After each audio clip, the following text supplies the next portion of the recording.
Well, hello there. Happy Monday to you, a March Monday. Hope your week's getting started off as an amazing week, wherever you are, whatever you're doing. I hear there's an Arctic blast that's going to be blowing across the United States here and bringing cold and rain, sleet, wind, all the good stuff. But I hope you're well. I wanted to share a little bit today. I've been talking to a lot of people. People have been reaching out in the midst of the financial history they're living through right now, known as the banking crisis. So in 2008, of course, we had a financial crisis that began with Bear Stearns, a regional bank that failed. And then a few months later, we had Lehman Brothers, a big bank that failed, among other things. And out of that, there was this white paper that came out on Bitcoin. Bitcoin was created in the midst of a financial crisis here in the United States in response to all of this craziness. And so, hey, good to see you, Debs, in Normal Heights. Awesome. Howdy to you, neighbor. And so we have seen a similar thing. History tends to rhyme, I believe Mark Twain said, but what we've seen is a similar sized bank to Bear Stearns, Silicon Valley Bank, a tech venture bank. It was also crypto friendly. And without getting into all the details, they were doing their banking reindeer games that got them into this trouble. And then everyone wanted their money out. There was a bank run, and they didn't have the money. And so, if you didn't know this or not about banks, when you take your cash, your currency, and you put it into a savings account or whatever account there, they can take your cash and lend it out. They get bank credits for doing that, which is more money for them. They also can purchase different types of investments and invest in those things, and they're going to make interest on all that, and then they're going to share so much with you, maybe 0.25% of that interest, which is very friendly of them, right? But they're utilizing your currency to do what the banks do. They call it fractional reserve lending, which is just a fancy word for saying, hey, we're going to use your stuff to make some stuff for us, and then we're going to not share much of that stuff with you. So that's basically what's going on. And so what this has revealed with Silicon Valley Bank is that there's a problem, right? There's a problem in the system. And so eventually something had to break. When you're raising interest rates so quickly, quicker than any other time in history, something was going to break. Like, you can't just keep doing that and everything just goes on in a wonderful rainbow-filled world. Something was going to break. And so this banking issue started to spread. And so Silvergate was another one. Silvergate's actually in the town that I live in here in La Jolla, California. And Silvergate's a big, friendly crypto bank. They went insolvent. They went under. And then there's another bank called Signature Bank, which is also very crypto friendly. They were not going insolvent. There were no problems. Yet US regulators seized the bank. Strange, right? Interesting. Why would they seize this bank that's crypto friendly? And then they've said if anyone buys the bank, the one stipulation is they can't make it crypto friendly. So you're kind of seeing this somewhat of a war against crypto. And I get it. Like, crypto is expanding so quickly, it's evolving so much, the scale of it, that it is frightening to those that are very tied to the banking system. So Elizabeth Warren is one of these people, a senator, who's very vocally against crypto. But keep in mind, she is deeply tied to the banking industry. So this is why she is anti-crypto. And so she was the one who sent a tweet about Silvergate, which is why Silvergate went under, by the way, if you track the timeline. I'm not saying there weren't issues with Silvergate, because there were. But her tweet became the catalyst that broke the camel's back, and then they went insolvent. And so there are people freaking out right now, right? People are going crazy.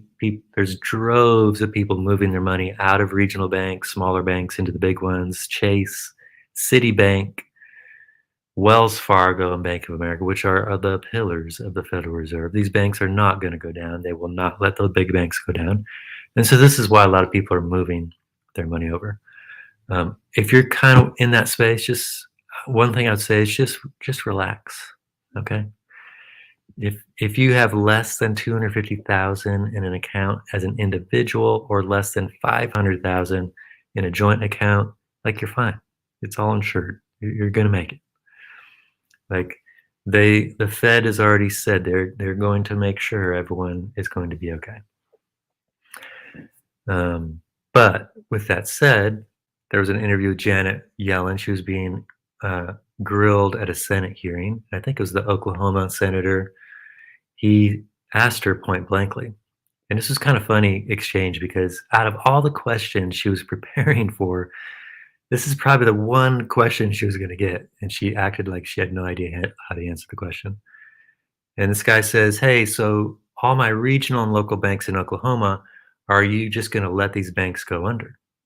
Are you going to rescue the banks? Are you going to back up the depositors?" You know, going all around, not really being clear, she essentially said, "No, we're not going to. We're not going to save regional banks." And so that created more freak out for people that are in regional banks, right? They're going crazy. And so what this is telling me is they're going to save the big cats.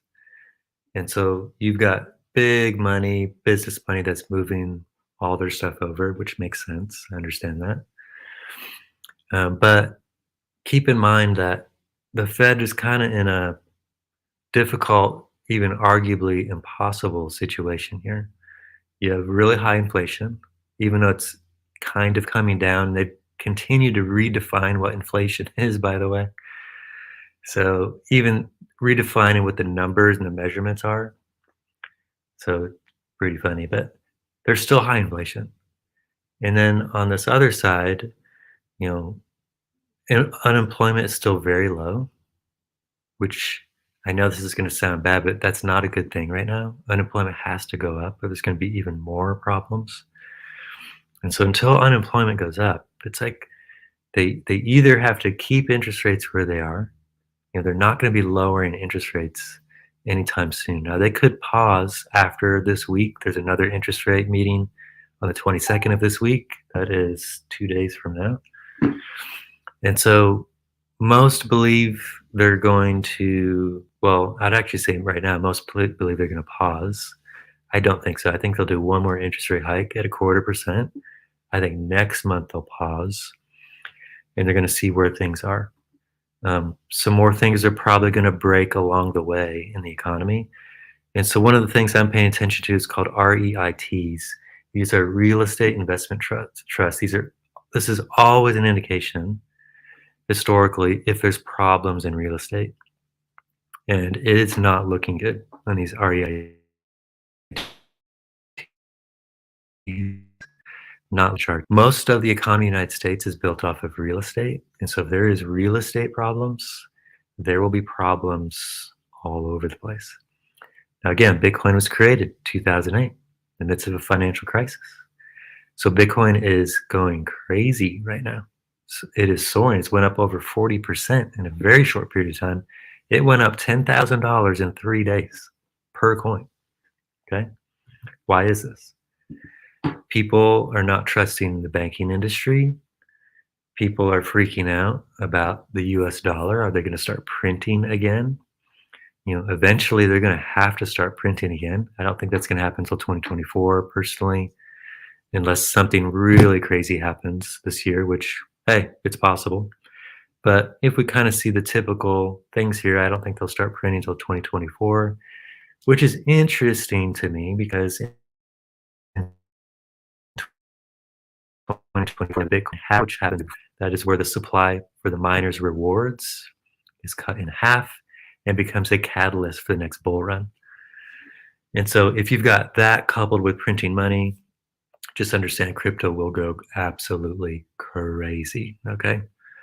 And so there is a guy who has created a contest who he believes in the next 90 days Bitcoin will become $1 million per coin. That's not going to happen, just FYI. But he's trying to make a point more than anything, and his point is what's called uh, Bitcoin. Well, you call it hyper Bitcoinization. There's hyperinflation and there's Bitcoin hyper Bitcoinization. This is where there's so much fear, uncertainty, doubt in the financial system that they go into asset like Bitcoin. And so he believes that so much of this money is going to come in that it will push the price to $1 million in 90 days. So much so that he's going to pay someone $1 million if it doesn't. And so then he believes in it so much, he created another one. He's going to give $2 million away, $1 million per person. He did it on his Twitter, so it was the first two people that responded that if it doesn't reach that in 90 days, he will give them $1 million. It's crazy, right? And so we'll see. I highly doubt it's going to reach that in 90 days. But in this next cycle, this bull cycle, I believe if we continue to see this fear, uncertainty, doubt in the financial system, things continuing to break, I think Bitcoin is going to do extremely well in the midst of all that. Even if it doesn't happen, and it just start doing it eventually, that will be a catalyst that will push things up. And so if you take the last cycle peak, which was 69K, and then the cycle before that, which was 20K, just barely under 20K, it was a 3.5x from peak to peak. And so if we did that again, not that it means we're going to 100%, but if we did that again in this next cycle, that would be about a $240,000 Bitcoin per coin. Okay. If it just does a 3.5x from peak to peak. Now, keep in mind that peak to peak the last time, there was no quantitative tightening, there was no banking crisis, there was no financial situation that we've been in now. We had the COVID crash, but there just wasn't, they were just printing money.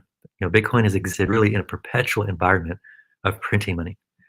So this is the first time in Bitcoin's history that's really facing quantitative tightening, raising of interest rates. This is new for Bitcoin. And the fact that it's remained so resilient and continues to go up in the midst of all this is just proof of why this freaking thing was created in the first place. It is working. Now, if the traditional markets go down, which some are anticipating, Bitcoin will be pulled down, but crypto always comes back faster than traditional markets, always. And so I expect nothing less if that takes place. And so my encouragement to you would be become financially literate more so, maybe within crypto. Gold and silver will probably be doing well. If I were to choose one or the other, I'd say silver just because it's more undervalued.